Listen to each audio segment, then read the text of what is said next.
Hey guys, welcome back to another video in the series. In this video we'll be learning about functions in Go.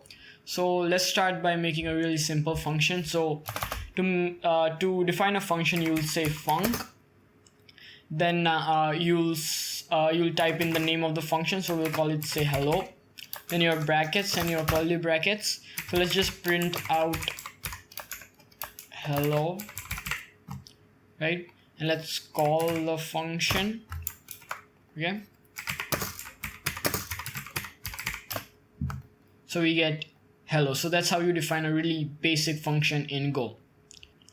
Okay, so now what I want to do is I want to have this function say hello have an argument name, and whatever that name is, it should say hello and that name, right? So how do you pass in arguments in functions in Go? So what you do is you define the name of the argument, so we'll call it name, and then you define the type of the argument, so it will be string for us, right? And let's just add it.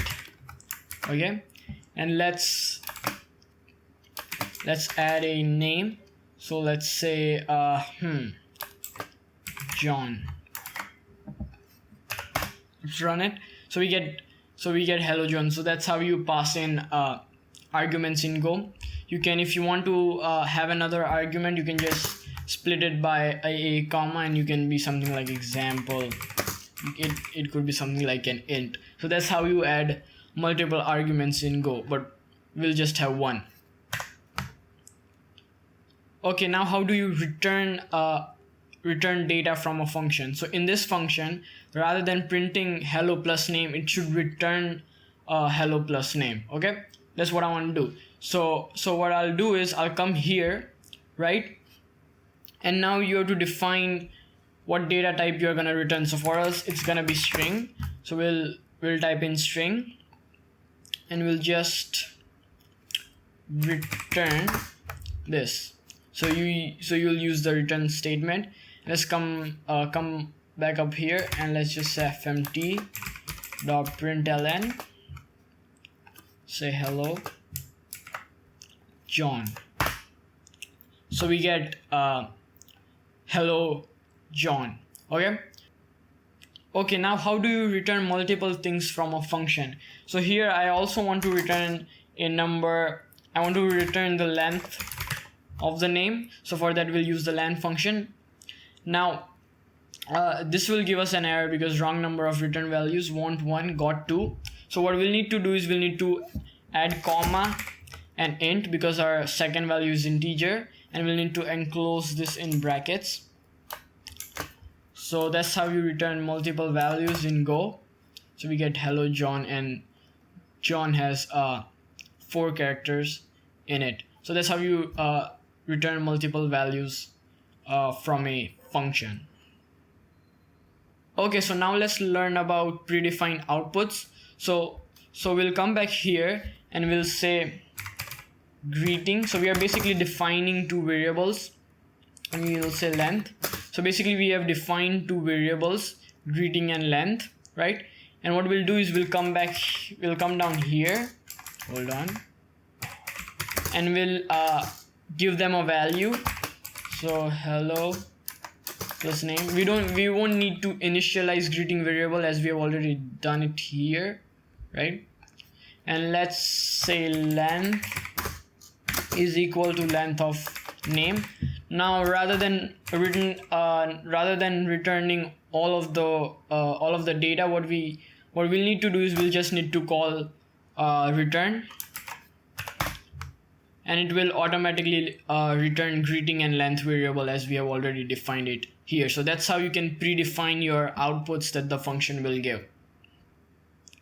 Okay, now let's learn about ellipses. So basically ellipses allows you to have optional arguments in your functions.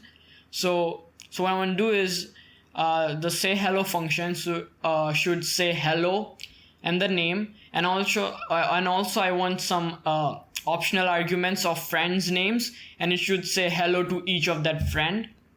So what I'll do is so just bear with me now. So I'll add a comma here. Now we'll say friend names, and we'll type in 3 dots and a string. So that's how you create an optional kind of an argument like an ellipse. This is called an ellipse. That so this is an ellipse of a string. So just bear with me. So first let's just say fmt.println hello plus name. Okay, now let's come down here and we'll say if friends names doesn't equal to nil. Basically that's saying that was the friend's name's argument given or was it left blank. If it was given, we'll come down here, right? And basically the friend's name variable, or basically an ellipse, it's gonna be something like a slice. Okay, so we'll need to loop over this variable. It's gonna be like a slice. Okay, so let's loop over it. We'll just say for name, hold on, for underscore comma name range friend's name fmt.print hello plus friend's name. Okay, oh yeah, hold on,